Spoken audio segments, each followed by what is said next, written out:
നമസ്കാരം, എൻ്റെ പേര് doctor Akshay Panakkal, consultant ENT സർജനാണ്. ഇന്ന് ഞാൻ നിങ്ങളോട് സംസാരിക്കാൻ ഉദ്ദേശിക്കുന്നത് വളരെ കോമൺ ആയിട്ട് നമ്മൾ കുട്ടികളിൽ കണ്ടുവരുന്ന ഒരു സംഭവമാണ്. അതായത് foreign body nose. Foreign body എന്ന് ഉദ്ദേശിച്ചാൽ കുട്ടികൾ കളിയുടെ ഭാഗമായിട്ടോ അല്ലെങ്കിൽ മറ്റെന്ത് സാഹചര്യത്തിലും മൂക്കിൻ്റെ ഉള്ളിൽ ചെറിയ വസ്തുക്കൾ ഇടുന്നത്, ആ വസ്തുക്കളെയാണ് നമ്മൾ ഫോറിൻ ബോഡി എന്ന് പറയുന്നത്. ഇത് രണ്ട് രീതിയിൽ നമുക്ക് ബ്രോഡായിട്ട് ക്ലാസിഫൈ ചെയ്യാം. ഒന്ന് ആനിമേറ്റും ഇന്നാനിമേറ്റും എന്ന് വെച്ചാൽ ജീവനോടുകൂടിയുള്ള വസ്തുക്കൾ മൂക്കിൻ്റെ ഉള്ളിൽ കയറുമ്പോഴും അല്ലെങ്കിൽ നമുക്ക് ജീവനില്ലാത്ത വസ്തുക്കൾ മൂക്കിലിടുമ്പോഴും. പല സാഹചര്യത്തിൽ നമ്മളിത് കുട്ടികളിൽ മൂക്കിലിട്ട് കാണാറുണ്ട്. ഒന്ന്, നമ്മളിപ്പോൾ പാരൻസ് ശ്രദ്ധിച്ചാൽ കുട്ടികൾ ചില ചെറിയ ടോയ്സോട് കൂടി കളിക്കുന്നു.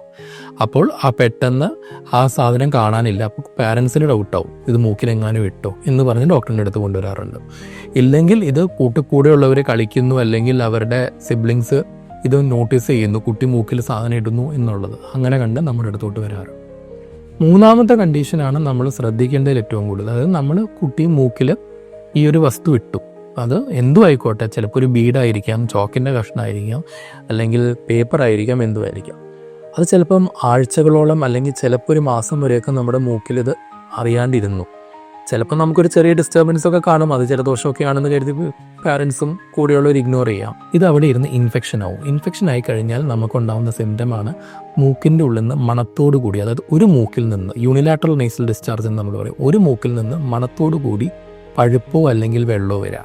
ഇങ്ങനെ വന്നു അവരൊന്നെങ്കിൽ പീഡിയാട്രീഷ്യൻ്റെ അടുത്ത് പോകും, ഒരപ്പോൾ ENTയുടെ അടുത്ത് വിടും, അല്ലെങ്കിൽ നേരിട്ട് ENTയുടെ അടുത്ത് വരുമ്പോഴായിരിക്കും നമ്മൾ നോക്കുമ്പോൾ ഇങ്ങനൊരു ഫോറിൻ ബോഡി അവിടെ ഇരിക്കുന്നത് കാണുന്നത്.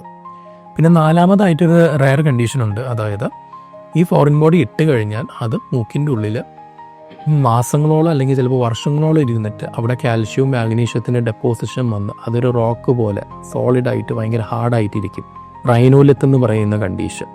അപ്പോൾ ചെറിയൊരു മൂക്കടപ്പ് അല്ലെങ്കിൽ ഒരു ഒബ്സ്ട്രക്ഷനൊക്കെ ആയിരിക്കാം അതിൻ്റെ സിംറ്റം ഉണ്ടാവുക. അത് നമ്മൾ സ്കാൻ ചെയ്ത് നോക്കിക്കഴിഞ്ഞാൽ ഇത് കാണും. അത് നമ്മൾ സർജിക്കലായിട്ട് റിമൂവ് ചെയ്യേണ്ടതാണെങ്കിൽ റിമൂവ് ചെയ്യും.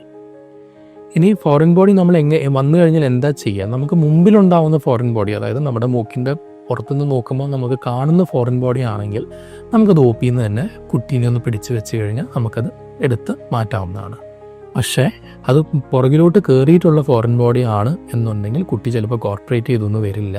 അപ്പം നമ്മളത് എൻഡോസ്കോപ്പിക്ക്, അതായത് കുട്ടീനെ ഒന്ന് സെഡേറ്റ് ചെയ്തിട്ട് നമ്മളെ തിയേറ്ററിൽ കയറ്റി നമ്മൾ എൻഡോസ്കോപ്പ് ഇട്ട് അത് റിമൂവ് ചെയ്യേണ്ടതാണ്. ഇതിൽ നമ്മൾ ഒരു കാര്യം കൂടി ശ്രദ്ധിക്കണം. ഇത് എപ്പോഴാണ് ഒരു മെഡിക്കൽ എമർജൻസി ആകുന്നത് എന്നുള്ളത്. അതായത് കുട്ടികൾ നമ്മൾ ഏറ്റവും കൂടുതലായിട്ട് ഈ കുട്ടികളുടെ ടോയ്സിൽ കാണുന്നതാണ് ബട്ടൺ സെൽ ബാറ്ററി, അതുപോലത്തെ ടോക്സിക് ആയിട്ടുള്ള സംഭവങ്ങൾ, അതായത് കെമിക്കൽസ് റിലീസ് ചെയ്യാൻ പറ്റുന്ന സാധനങ്ങൾ. അത് മൂക്കിലിരുന്ന് കഴിഞ്ഞാൽ ആ കെമിക്കൽസ് റിലീസ് ചെയ്ത് മൂക്കിൻ്റെ ലൈനിങ്ങിനെ, അതായത് നേസൽ ലൈനിങ്ങിനെ അത് ബാധിച്ച് അത് ഭാവിയിൽ ഫർദർ കോംപ്ലിക്കേഷൻസ് ഉണ്ടാക്കാൻ പറ്റും. അപ്പോൾ അങ്ങനത്തെ വസ്തുക്കൾ നമ്മൾ മൂക്കിൽ ശ്രദ്ധിച്ചാൽ അത് മെഡിക്കൽ എമർജൻസിയാണ്. അത് നാളേക്കെന്ന് പറഞ്ഞ് വെക്കരുത്. ഇന്ന് തന്നെ ഒരു ഡോക്ടറെ കണ്ട് അത് റിമൂവ് ചെയ്യേണ്ടതും ബാക്കി മാനേജ്മെൻറ്റും ചെയ്യേണ്ടതാണ്. ഇതിൽ നമ്മൾ ഏറ്റവും കൂടുതൽ ശ്രദ്ധിക്കുക, അതായത് നമുക്ക് ആസ് എ പാരൻറ്റ് എന്നുള്ള രീതിയിൽ ശ്രദ്ധിക്കേണ്ടത്, നമ്മുടെ കുട്ടികൾ ചെറിയ വസ്തുക്കൾ കളിക്കുന്നുണ്ടെങ്കിൽ എപ്പോഴും അതിനോട് ഒരു ശ്രദ്ധ നമ്മൾ കൊടുക്കണം. 2, കുട്ടി മണത്തോടു കൂടി മൂക്കുന്നൊരു ഒലിച്ചു വരുന്നു എന്ന് പറയുകയാണെങ്കിൽ അത് ജലദോഷമായിട്ട് മാത്രം കരുതരുത്. ഒരു മൂക്കുന്ന മണത്തോടു കൂടി ഡിസ്ചാർജ് വരുന്നുണ്ടെങ്കിൽ അത് ഉടനെ ഒരു ENT ഡോക്ടറെ കണ്ട് ഫോറിൻ ബോഡി ഒന്നും ഇല്ലാന്ന് നിങ്ങൾ ഉറപ്പ്. Happy